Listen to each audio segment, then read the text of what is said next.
बळीराजाचा सेनापती म्हणजे ज्योतिबा आपली आई म्हणत असते की इडात पिढात तळू द्या आणि बळीचं राज्य येऊ दे. या बळीराजाचा सेनापती म्हणजे ज्योतिबा तो पंजाबात होता आणि पंजाबातून त्याला दक्षिणेत पाठवला. त्याच्या आरतीत सुद्धा तसा उल्लेख आहे. उत्तरेचा राणा दक्षिणे आला आणि दक्षिणी केदार नाम पावला. हा दक्षिणेत आलाय कुणासाठी आला तर आमच्यासाठी आला.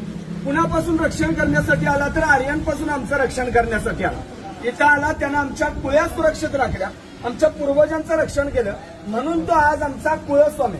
कुळस्वामी कुणाला म्हणायचं? ज्यानं कुळ्या राखल्या तो आमचा कुळस्वामी ज्योतिबा कुळस्वामी.